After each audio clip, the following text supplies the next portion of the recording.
Hello! So this week's episode is Execution, which is about time travel after a sort. This reminds me a lot of two different things. The first one is the movie Free Jack, which stars a Rolling Stone and Emilio Estevez. It's really quite a weird movie where people are snatched out of time at the moment of death. Maybe they had seen this and were inspired. It is very clear, however, that this is inspired by a story by Ambrose Bierce, who actually gets its own episode later on in the series. So I'm sure that Rod Serling had read that Ambrose Bierce story, something Creek, and was inspired to write this, and then finally got the rights to actually do that episode instead, which is pretty cool. It starts off with a necktie party, and the necktie party is interesting for a few different reasons. The first one is, of course, that it's set in this little gully thing.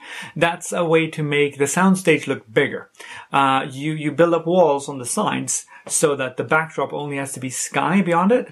Otherwise, you have this big flat plane, and at the far end, the horizon looks very hokey, even if you have a big background, screen.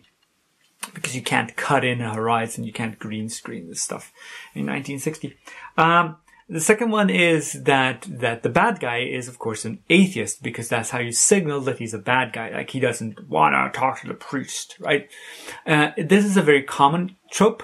It's less common now. But in American TV during the 50s and 60s, it was a very clear way of signaling that someone was not virtuous and good, to have them not actually believe in God. High counts. So it's a very clear sort of atheists are bad, or rather bad people are also atheists trope. They draw the noose, the shadow of the noose, when he fades out. This is apparent, especially in the end scene when they cut back to someone swinging. You can see that the shadow changes very,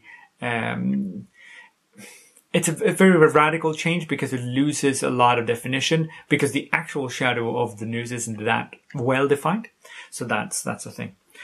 He gets pulled into a laboratory, and you can see that it's a laboratory because it has beakers and chemicals in it. Now, this guy would be a physicist if he's doing time travel. I don't think he's cooking time travel. But that's not what you see in the laboratory at all. You see beakers and chemicals, because that's how you know he's a scientist. He has a weird artifact, this scientist guy.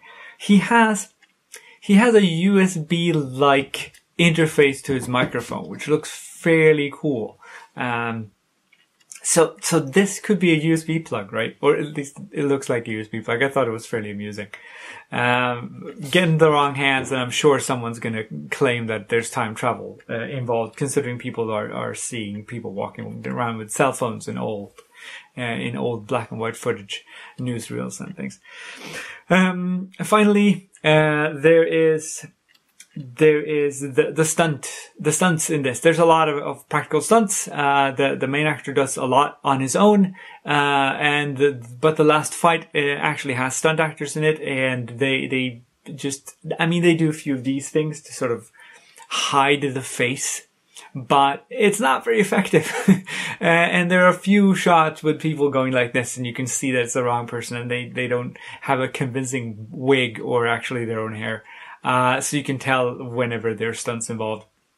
The scientist, of course, is replaced by a stuntman when he gets clubbed over the head. You can see, because he's doing this thing to cover his face when he does it. And the final fight has, the sort of fight sequence actually has two stuntmen, both doing their best to cover their faces. And when you actually look for it, it's kind of fun. So that's it. Next is The Big Tall Wish, which is a weird episode. And I'll see you then. Take care.